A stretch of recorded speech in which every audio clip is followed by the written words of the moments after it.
चलिए आज हम बात करते हैं। पार्ट फर्स्ट में हमने पढ़ा कि समायोजन का अर्थ, समायोजन की परिभाषा और समायोजन की विशेषताएं। उम्मीद है कि आपको समायोजन का अर्थ, परिभाषा और विशेषताएं अच्छे से समझ में आ गई होंगी। अब इसके बाद में हम बात करें, इसी के साथ साथ हमने बात की थी कि समायोजन, और उसके बाद में हमने बात की थी कुसमायोजन की या फिर असमायोजन की। और असमायोजन की स्थिति में व्यक्ति मानसिक रोगों का शिकार होता है। और मानसिक रोग की हमने बात की थी 5 प्रकार के मानसिक रोग। पहला हमने बात की थी द्वंद्व संघर्ष,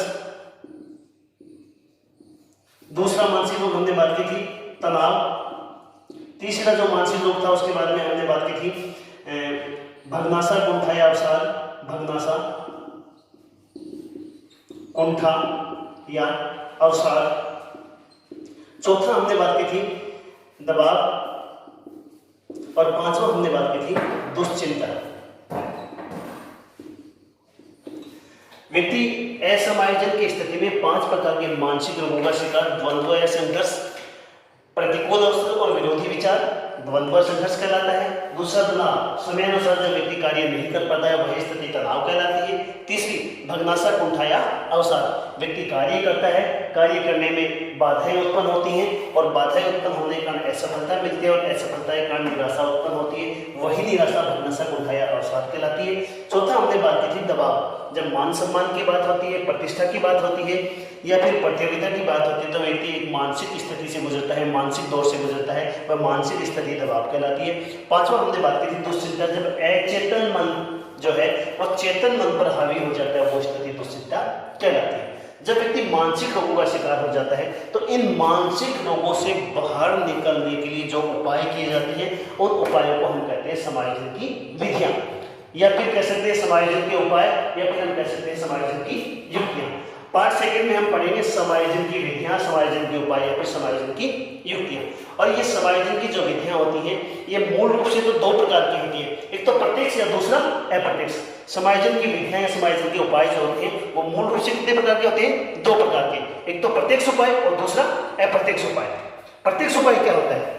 जब व्यक्ति असमायोजित करने वाली परिस्थिति पर या व्यक्ति को या बालक को असमायोजित करने वाली जो स्थिति होती है उसके ऊपर सीधा आक्रमण कर देता है, सीधा हमला कर देता है या फिर उसी समस्या को हल कर लेता है, तो वह स्थिति क्या कहलाती है?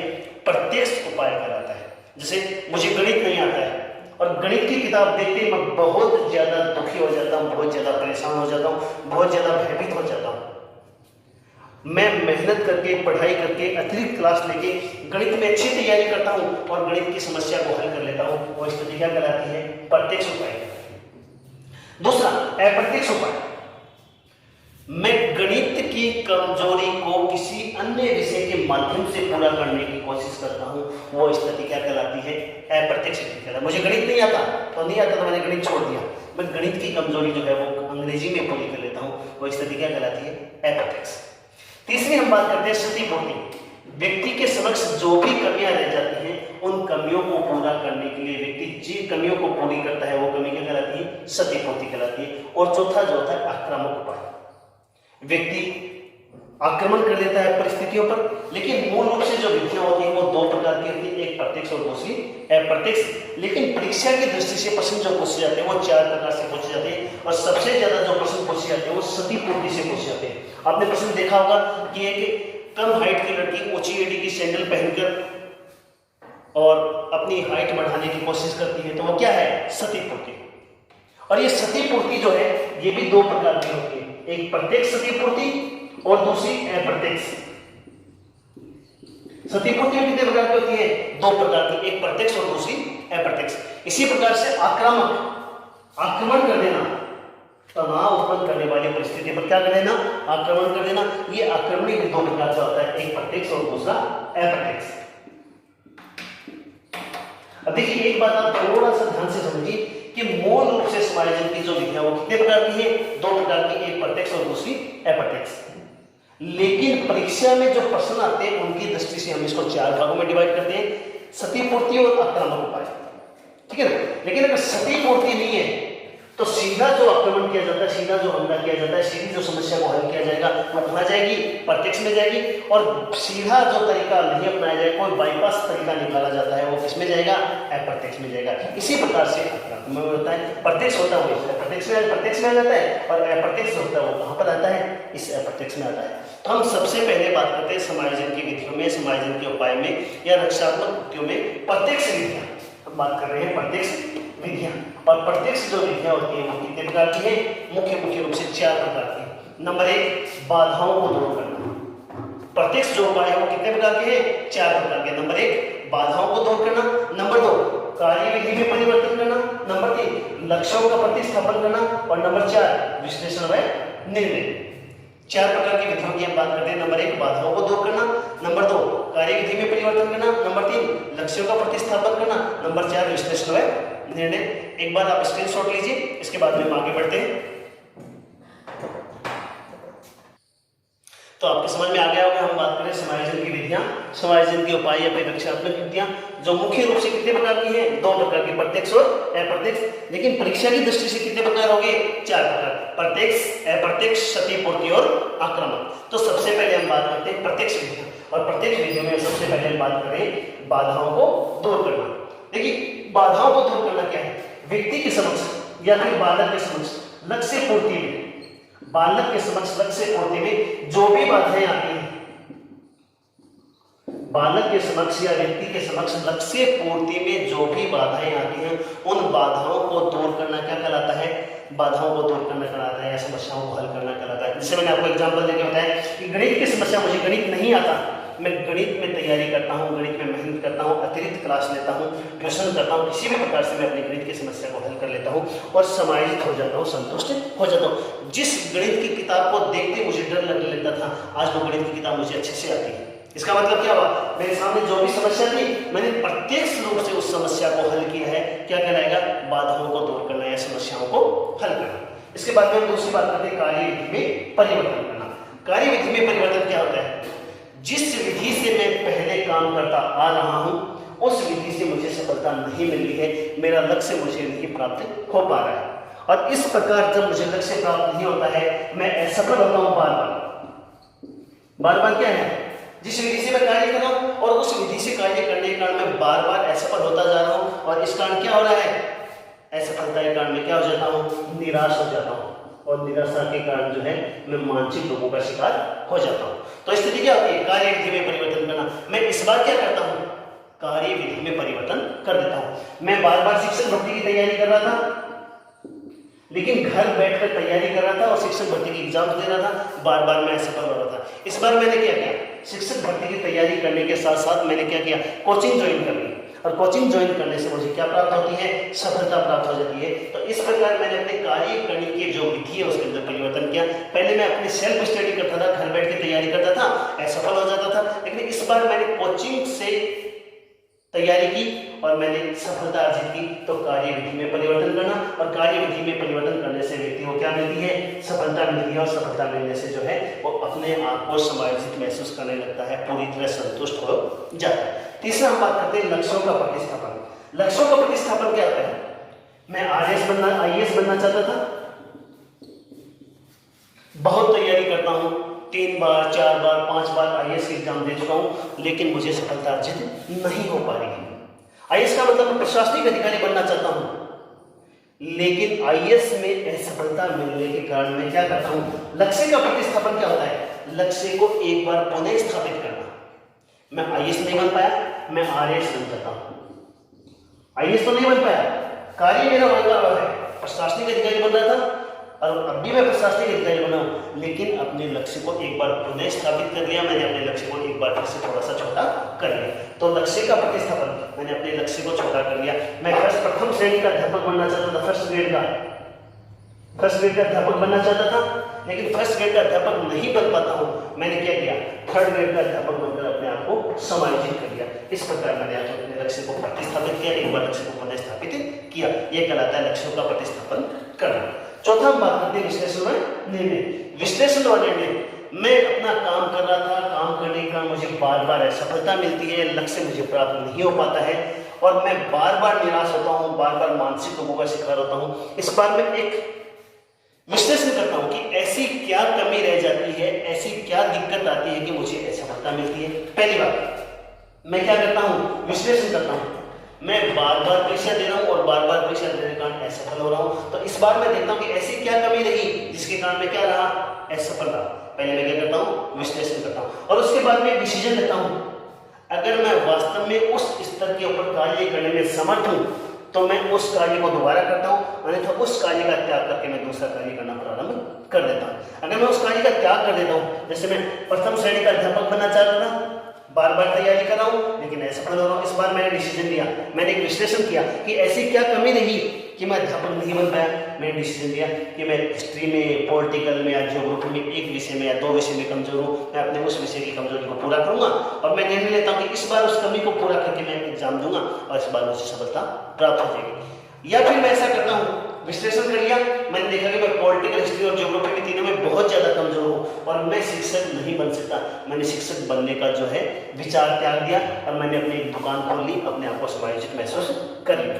तो इस प्रकार प्रत्यक्ष जो विधियां हैं वो 4 प्रकार की हैं। पहले बाधाओं को दूर करना, व्यक्ति के समक्ष जो भी समस्या आती है, लक्ष्य पूर्ति में जो भी समस्या आती है, जो भी बाधा आती है, उस बाधा को सीधा सीधा हल करना क्या कराता है, बाधाओं को दूर करना।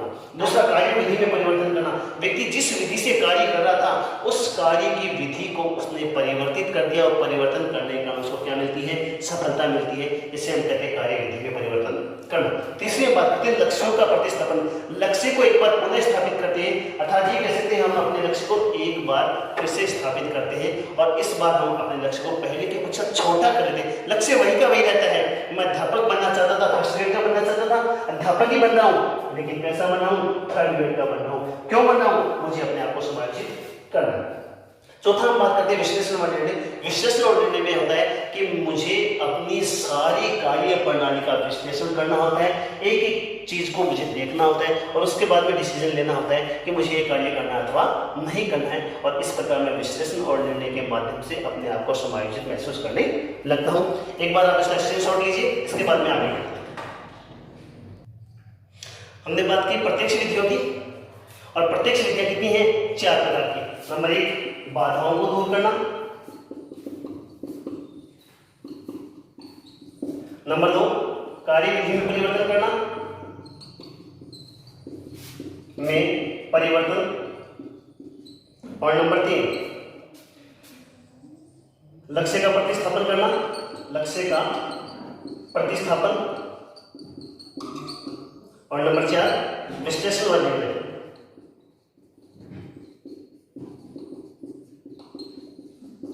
प्रत्यक्ष विधियों में हमने 4 विधियां पढ़ी है। बाधाओं को दूर करना, नंबर 2 कार्य विधि में परिवर्तन करना, तीसरा लक्ष्य का प्रतिस्थापन करना, चौथा विश्लेषण व निर्णय। तो प्रत्यक्ष विधियों का मतलब आपके समझ में आ गया होगा कि जो भी समस्या आ रही है लक्ष्य पूर्ति में या सफलता प्राप्त करने में, उस समस्या को हल किया जाता है, क्या कहलाती है, प्रत्यक्ष विधियां। बाधाओं को दूर करना, कार्य विधि में परिवर्तन करना, लक्ष्य का प्रतिस्थापन और विश्लेषण और निर्णय। अब हम बात करते हैं अप्रत्यक्ष विधियों की। और अप्रत्यक्ष विधियां जो होती है वो 10, 11, 12 तक होती हैं, लेकिन हम मुख्य 10 अप्रत्यक्ष विधियों के बारे में हम बात करेंगे। देखिए, सबसे ज्यादा जो प्रश्न पूछा जाता है वो अप्रत्यक्ष विधियों से पूछा जाता है या फिर सती पूर्ति उपाय या सती पूर्ति जो विधियां होती है वहां से प्रश्न पूछने की संभावना रहती है। ये अप्रत्यक्ष विधियों में या फिर परिभाषाओं से प्रश्न पूछने की संभावना कम रहती है। बार बार परीक्षा में, चाहे वो सीटेट की परीक्षा हो, चाहे वो रीट की हो, चाहे ग्रेड फर्स्ट, सेकंड, थर्ड, सभी के अंदर जो है अप्रत्यक्ष विधियों से और सती विधियों से प्रश्न पूछा जाता है। अप्रत्यक्ष विधियों में क्या होता है, जो भी समस्या होती है उस समस्या को हल नहीं किया। प्रत्यक्ष विधियों में समस्या जो है उस समस्या को हल किया जाता है, लेकिन अप्रत्यक्ष विधियों में क्या होता है, समस्या को हल नहीं किया जाता बल्कि उसका कोई बाईपास रास्ता निकाला जाता है। जैसे मैं यहां से जा रहा हूं, ठीक है ना, ये रास्ता है और मुझे यहां से जाना है और यहां पर एक कुत्ता खड़ा है, मुझे पता है कि मैं अगर इस रास्ते से गया तो कुत्ता काट लेगा। प्रत्यक्ष विधियों में क्या होगा कि व्यक्ति इसी कुत्ते को भगाने की कोशिश करेगा, डराने की कोशिश करेगा, पत्थर मारेगा, किसी न किसी प्रकार से जाएगा इसी रास्ते से। ये जो कुत्ते वाली जो समस्या, इस समस्या को क्या करेगा, वो हल करेगा। लेकिन अप्रत्यक्ष विधियों में क्या करेगा, ये जा रहा है, ये रास्ता है और यहाँ पर कुत्ता खड़ा, मुझे पता है कि इस रास्ते से जाऊंगा कुत्ता काट लेगा, मैं इस रास्ते से नहीं जाकर मैं इस रास्ते से चला जाऊंगा और मैं अपने लक्ष्य को प्राप्त करूंगा। देखिए उद्देश्य एक ही है, लक्ष्य प्राप्त करना। लक्ष्य प्रत्यक्ष विधियों में पूरा किया जाता है और अप्रत्यक्ष विधियों में किया जाता है, लेकिन इसमें लक्ष्य पूर्ति के लिए व्यक्ति सीधा का सीधा उस समस्या को हल करता है। यहाँ पर कोई बाईपास तरीका निकाला जाता है, क्या कहलाती है? अप्रत्यक्ष विधि। और अप्रत्यक्ष विधियों में हम दमन और समन दोनों को एक साथ लेकर चलेंगे। बहुत बार प्रश्न पूछा जाता है दमन और समन। ये दमन का जो प्रश्न पूछा जाता है एग्जाम्पल दे के पूछा जाता है और बार बार परीक्षा में पूछा गया है। दमन क्या होता है? व्यक्ति अपनी आवश्यकताओं या इच्छाओं को दबा लेता है, क्या कहलाता है? दमन कहलाता है। जब व्यक्ति अपनी आवश्यकताओं और इच्छाओं क्या कर लेता है? दबा लेता है। और वो क्या दबाना क्या कहलाता है? दमन कहलाता है। बार बार परीक्षा में प्रश्न पूछा गया है कि डॉक्टर ब्राउन को देखकर लड़की के मन में काम इच्छा जागृत होती है, लेकिन अपने पिता की बीमार हालत को देखकर अपनी वो काम इच्छा को दबा लेती है। ये क्या कहलाता है? दमन कहलाता है। अब देखिए एक चीज मैं आपको और बताता हूं कि दमन जिस भी इच्छा का या जिस भी आवश्यकता का दमन किया जाता है वो दमित इच्छा कहाँ जाती है? अचेतन मन में जाती है। कहाँ जाती है? अचेतन। दमित इच्छाओं का जो सीधा संबंध होता है वो कहाँ से होता है? अचेतन मन से होता है। अचेतन मन में जाएगी और ये दमित इच्छाएं कभी न कभी वापस बाहर निकलती है, ठीक है ना? देखिए जैसे मैं आपको एग्जाम्पल देकर बताता हूँ कि मिट्टी जो होती है उसको जब हम हाथ में लेकर सूंघते हैं उसके अंदर खुशबू नहीं आती है, लेकिन जैसे ही पानी उसके अंदर गिरता है, बरसात की बूंदें उसके अंदर गिरती हैं, उस मिट्टी के अंदर से खुशबू आने लगती है। खुशबू जो है वो कहाँ है? मिट्टी में है, पहले से है, दबी हुई है, लेकिन जब उसके अंदर पानी डाला गया बाहर निकल आई। तो यहाँ पर जो है दमन में क्या होता है कि व्यक्ति अथवा बालक अपनी इच्छाओं को जबरदस्ती दबा लेता है, दमन कहलाता है। दूसरी हम बात करते हैं समन। समन का मतलब क्या होता है? शांत करना। समन का मतलब क्या होता है? शांत करना। एक बार जो मन में इच्छा आई, जो आवश्यकता आई, उसको हमने पूरी तरह अपने दिमाग से निकाल दिया, क्या कहलाएगा? समन कहलाएगा। मेरा अपने छोटे भाई से झगड़ा हो गया, गुस्से गुस्से में मैंने उसको बहुत बुरा भला कहा, उसने मुझे कहा, लेकिन थोड़ी देर बाद में जैसे ही गुस्सा शांत होता है मैंने कहा, सोचा कि चलिए कोई बात नहीं, छोटा भाई था, कह दिया होगा। ऐसा करके अपने दिमाग से उन सारी चीज़ों को मैं निकाल देता हूँ, वो क्या कहलाता है? समन कहलाता है। तो दमन और समन में अंतर आपके समझ में आ गया होगा। दमन में अपनी इच्छाओं को दबाया जाता है और समन में अपनी इच्छाओं को शांत किया जाता है। अंतर क्या होता है? दमित इच्छाएं बाहर निकलती हैं और समित इच्छाएं वापस बाहर नहीं निकलती। तीसरी हम बात करते हैं दीवा स्वप्न। दीवा स्वप्न का मतलब होता है दिन में सपने देखना। दीवा स्वप्न का मतलब क्या होता है? दिन में सपने देखना, या फिर ये कह सकते हैं कि कोरी कल्पनाएं करना। व्यक्ति की जो आवश्यकताएं, जो इच्छाएं पूरी नहीं होती हैं, उन आवश्यकताओं और इच्छाओं को पूरा करने के लिए व्यक्ति क्या करता है? स्वप्न का सहारा लेता है, कल्पना का सहारा लेता है। वो क्या कहलाता है? दीवा स्वप्न कहलाता है। जैसे मैं रीट की भर्ती आती है और रीट की भर्ती आते ही मैं जो है भर्ती आते ही मैं कल्पना करने लगता हूँ, मैं कोचिंग के अंदर तैयारी कर रहा हूँ, मैं अच्छी मेहनत कर रहा हूँ, मेरे क्वेश्चन भी बहुत अच्छे से सही हो जाते हैं, मैं गणित में अच्छा हूँ, मैं विज्ञान में अच्छा हूँ, मैं ज्योग्राफी में अच्छा हूँ, मैं पॉलिटिकल में अच्छा हूँ, मैं इस बार जो है रीट की परीक्षा आराम से पास कर लूँगा। ये क्या है? कोरी कल्पना है। और बहुत सारी चीजें। देखिए दीवा स्वप्न का जो सीधा संबंध होता है वो किशोर अवस्था से होता है। दीवा स्वप्न का जो संबंध होता है वो किससे होता है? किशोर अवस्था से होता है। दीवा स्वप्न का जब भी प्रश्न पूछा जाता है वो किशोर अवस्था से पूछा जाता है। बाल विकास में किशोर अवस्था जो होती है उससे प्रश्न पूछा जाता है। दीवा स्वप्न का सीधा संबंध किससे होता है? किशोर अवस्था में। जब बालक की काम इच्छाएं पूरी नहीं होती है तो वो किसका क्या करता है? दीवा स्वप्न का सहारा लेता है। और दीवा स्वप्न का सहारा लेने से व्यक्ति अथवा बालक थोड़ी देर के लिए संतुष्ट हो जाता है। वो क्या करेगा? दीवा स्वप्न करेगा। उसके बाद में हम बात करते हैं प्रत्यागमन, पलायन या पृथक्करण। देखिए ये बहुत इंपॉर्टेंट है, प्रत्यागमन, पलायन या पृथक्करण और दूसरा प्रत्यावर्तन। दोनों बिल्कुल देखने में सिमिलर लगते हैं लेकिन दोनों में काफी अंतर है। प्रत्यागमन क्या होता है? पलायन क्या होता है? पृथक्करण क्या होता है? तनाव उत्पन्न करने वाली परिस्थिति से व्यक्ति स्वयं को अलग कर लेता है। क्या कहलाता है? प्रत्यागमन, पलायन या पृथक्करण। प्रत्यागमन, पलायन या पृथक्करण। तनाव उत्पन्न करने वाली परिस्थिति से व्यक्ति स्वयं को क्या कर लेता है? अलग कर लेता है। क्या कहलाएगा? प्रत्यागमन, पलायन या पृथक्करण। देखिए एग्जांपल देके बताता हूँ कि क्लास में टीचर ने कहा कि आज आपका टेस्ट लिया जाएगा, आज 10 बजे आपका टेस्ट लिया जाएगा, ठीक है।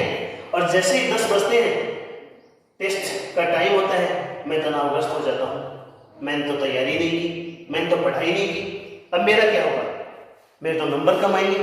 लेकिन मैं क्या करता हूँ, जैसे ही 2:30 बजते हैं, मैं क्लास से गायब हो जाता हूँ, क्लास से भाग जाता हूँ। क्या हुआ, मैंने अपने आप को टेस्ट से क्या कर लिया, अलग कर लिया। घर में झगड़ा होता है, मैं उस जगह को छोड़कर दूसरी जगह चला जाता हूँ, सारा का सारा तनाव क्या हो जाता है, समाप्त हो जाता है। तो तनाव उत्पन्न करने वाले एक परिस्थिति से व्यक्ति स्वयं को अलग कर लेता है, वो स्थिति क्या कहलाती है, प्रत्यागमन पलायन या पृथक। इसके बाद में 5वां करते हैं प्रत्यावर्तन या प्रतिगमन। प्रत्यावर्तन या प्रतिगमन क्या होता है, प्रतिगमन का मतलब क्या होता है, उल्टा चलना, एक बार फिर से उसी परिस्थिति में लौट कर आना जिसमें वो पहले कभी हुआ करता था। समझ में आपके, प्रत्यावर्तन या प्रतिगमन, एक बार फिर से वापस उसी परिस्थिति में लौटकर आना जिसमें वो पहले कभी हुआ करता था, क्या कहलाता है, प्रत्यावर्तन या प्रतिगमन कहलाता है। देखिए एग्जांपल देके बताता हूँ कि एक बड़ा व्यक्ति, घर में कोई दुर्घटना हो जाती है और एक बड़ा व्यक्ति छोटे बच्चे की भांति विलाप करने लग जाता है, ये क्या कहलाता है, प्रत्यावर्तन या प्रतिगमन। एक एग्जांपल और देके बताता हूँ जो परीक्षा में बार बार पूछा जाता है। एक परिवार में 2 बच्चे हैं, एक बच्चा है 10 साल का, एक बच्चा है 2 साल का। ये 10 साल का बच्चा जब छोटा था तो मम्मी पापा की तरफ से उसको भरपूर प्यार दिया गया, भरपूर प्रेम दिया गया, बहुत सारी चीजें लाकर दी गई थी, लेकिन वो समय उसे बिल्कुल याद नहीं है। लेकिन आज जब वो अपने छोटे भाई को देखता है, उसे लगता है कि घर वाले छोटे भाई को ज्यादा प्रेम करते हैं, ज्यादा चीजें लाकर देते हैं, मुझे कम लाकर देते हैं, मुझे बात बात पर डांट देते हैं, छोटे भाई को नहीं डांटा। ये सारी चीजें इसके साथ में थी, लेकिन अब इसे याद नहीं है।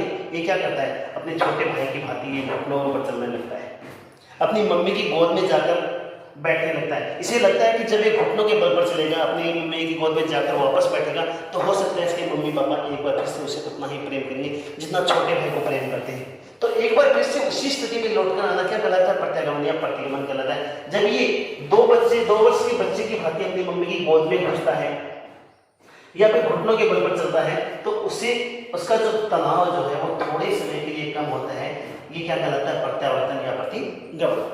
इसके बाद में एक प्रश्न आता है प्रक्षेपण या आरोपण।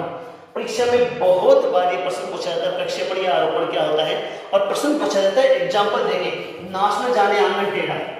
प्रश्न पूछा जाता है नाच न जाने आंगन टेढ़ा, ये किससे संबंधित है, ये मुहावरा दिया जाता है, नाच न जाने आंगन टेढ़ा, ये मुहावरा किससे संबंधित है, तो नाच न जाने आंगन टेढ़ा का मतलब होता है प्रक्षेपण या आरोपण। व्यक्ति अपनी कमियों को किसी दूसरे के ऊपर स्थापित कर देता है, दूसरे के ऊपर थोप देता है, क्या कहलाता है, प्रक्षेपण या फिर आरोपण। देखिए नाचना स्वयं को नहीं आता है और कमी कहाँ निकालता है, आंगन पे निकालता है, तो अपनी कमी क्या करता है, दूसरे के ऊपर स्थापित कर देता है, वो क्या कहलाता है, प्रक्षेपण या फिर आरोपण। इसके बाद में हम बात करते हैं शोधन, मार्गान्तिकरण या उदात्तीकरण। ये भी परीक्षा में कई बार पूछा गया है। शोधन का मतलब क्या होता है, शुद्ध करना। मार्गान्तिकरण क्या होता है, मार्ग बदल लेना। उदात्तीकरण का मतलब क्या होता है, उदात्त होना, श्रेष्ठ होना, पहले की अपेक्षा श्रेष्ठ हो जाना, अच्छा हो जाना, क्या कहलाता है, शोधन, मार्गान्तिकरण या उदात्तीकरण कहलाता है। इस रक्षात्मक युक्ति में क्या होता है कि एक व्यक्ति जो होता है वो चोरी करके अपने परिवार का पालन करता है, और जब वो चोरी करके अपने परिवार का पालन करता है तो बहुत सारी समस्याएं होती हैं, पुलिस पकड़ कर ले जाएगी, कोई देख लेगा, पिटाई हो जाएगी, पकड़े जाएंगे, पता नहीं कितने सारा तनाव उसके दिमाग में होता है, कितने प्रकार की मानसिक स्थितियां उसके दिमाग में होती है। लेकिन जब वो क्या करता है, इस रास्ते को छोड़कर, चोरी का रास्ता छोड़कर मजदूरी करने लगता है और बिल्कुल तनाव से मुक्त हो जाता है। चोरी करता था, तनावग्रस्त था, चोरी करना बंद कर दिया, सारे तनाव से क्या हो गया, मुक्त हो गया। तो ये क्या कहलाता है, शोधन, मार्गान्तिकरण या उदात्तीकरण। इसका एग्जाम्पल एक और पूछा जाता है कि वाल्मीकि का डाकू से कवि बन जाना क्या कहलाता है, शोधन, मार्गान्तिकरण या उदात्तीकरण कहलाता है। इसके अलावा एक तुलसीदास का एग्जाम्पल भी पूछा जाता है कि तुलसीदास का अपनी पत्नी को त्याग कर राम भक्त बन जाना क्या कहलाता है, तो शोधन, मार्गान्तिकरण या उदात्तीकरण कहलाता है। तो तुलसीदास का और कवि वाल्मीकि का डाकू क्रम छोड़कर क्या बन जाते हैं, एक श्रेष्ठ कवि बन जाते हैं, शोधन, मार्गान्तिकरण या उदात्तीकरण कहलाते हैं। एक आता है युक्तिकरण या औचित्य स्थापन। इसका भी एग्जाम्पल पूछा जाता है, अंगूर खट्टे हैं, ये लोकोक्ति किससे संबंधित है, तो युक्तिकरण या औचित्य स्थापन। देखिए युक्तिकरण क्या होता है, युक्ति निकालना या कोई तरीका निकालना, और औचित्य स्थापन क्या होता है, जो चीज उचित नहीं है उसको भी उचित बनाना क्या कहलाता है? औचित्य स्थापन कहलाता है। औचित्य की स्थापना करना क्या कहलाता है? औचित्य स्थापन कहलाता है। इसके अंदर हम बात करते हैं युक्तिकरण। जब व्यक्ति किसी भी कार्य में असफल हो जाता है, उस असफलता को दूर करने के लिए या असफलता जो होती है उसके तनाव को कम करने के लिए वो किसी रास्ते का सहारा लेता है, किसी युक्ति का सहारा लेता है, वो क्या कहलाती है? युक्तिकरण या फिर औचित्य स्थापन कहलाता है। ये बार बार परीक्षा में पूछा गया है कि अंगूर खट्टे किससे संबंधित है? तो युक्तिकरण या औचित्य स्थापन। ठीक है, मैं फर्स्ट ग्रेड का अध्यापक बनना चाहता था। 5 बार मैंने तैयारी की और 5 बार मैं असफल हो गया। प्रथम श्रेणी का अध्यापक बनना चाहता था, 5 बार मैंने मेहनत की, लेकिन 5 बार में क्या हो गया? असफल हो गया। और ऐसी स्थिति में मैंने क्या किया? लोगों से कहना स्टार्ट कर दिया कि मुझे तो अध्यापक बनना ही नहीं था। ठीक है ना, मैंने अपने तनाव को कम करने के लिए एक तरीका निकाला कि मुझे अध्यापक बनना ही नहीं था। ये क्या कहलाता है? युक्तिकरण या औचित्य स्थापन। इसके बाद में हम करते हैं आत्मीकरण और तादात्म्यकरण। ये भी परीक्षा में कई बार पूछा गया, आत्मीकरण या तादात्म्यकरण। आत्मीकरण क्या होता है? आत्मीयता का संबंध स्थापित करना, तादात्म्य स्थापित करना और ऐसे व्यक्ति के साथ स्थापित करना जो किसी क्षेत्र विशेष में बहुत महान रहा है, बहुत श्रेष्ठ रहा है, लेकिन वो किसी अन्य क्षेत्र में बहुत कमजोर रहा है, वो क्या कहलाता है? तादात्म्यकरण। जैसे हम बात करते हैं सचिन तेंदुलकर 10th क्लास में फेल हो जाते हैं। सचिन तेंदुलकर है वो 10वीं क्लास में फेल हो जाते हैं और 10वीं क्लास में फेल होने वाला जो विद्यार्थी है वो अपना संबंध सचिन तेंदुलकर के साथ स्थापित कर लेता है, क्योंकि 10वीं क्लास में तो सचिन तेंदुलकर भी फेल हो गया था। वो आज देश की कितनी बड़ी हस्ती है। तो ये क्या कहलाता है? तादात्म्यकरण या फिर आत्मीकरण। तादात्म्यकरण और आत्मीकरण में व्यक्ति अपना संबंध ऐसे महान व्यक्ति के साथ स्थापित करता है जो उसके समान क्षेत्र में असफल रहा है, लेकिन किसी अन्य क्षेत्र में बहुत बड़ी सफलता हासिल की है। एक बार फिर से सुनिए कि तादात्म्यकरण या आत्मीकरण का अर्थ होता है कि व्यक्ति अपना संबंध किसी ऐसे व्यक्ति के साथ स्थापित करता है जो उसके समान क्षेत्र में तो असफल रहा है, लेकिन किसी अन्य क्षेत्र में बहुत बड़ी सफलता अर्जित की है, वो तादात्म्यकरण या फिर आत्मीकरण कहलाता है। लास्ट में बात करते हैं आश्रित। आश्रित का मतलब क्या होता है कि अपना सारा भार किसी दूसरे पे डाल देना और स्वयं क्या हो जाना? पूरी तरह मुक्त होना। अपना सारा भार किसी दूसरे पे डाल दिया तो अपने आप क्या हो गया? पूरी तरह मुक्त हो गया। ये क्या कहलाता है? आश्रित। तो अप्रत्यक्ष विधियों में हमने 10 विधियों की दमन, समन, दिवास्वपन, प्रत्यागमन पलायन या पृथकरण, प्रत्यावर्तन प्रतिगमन, प्रक्षेपण या आरोपण, शोधन मार्गांतरीकरण या उदात्तीकरण, युक्तिकरण या औचित्य स्थापन, आत्मीकरण या तादात्म्यकरण और 10वीं हमने बात की आश्रित। एक बार आप स्क्रीनशॉट लीजिए, इसके बाद में आगे बढ़ते हैं।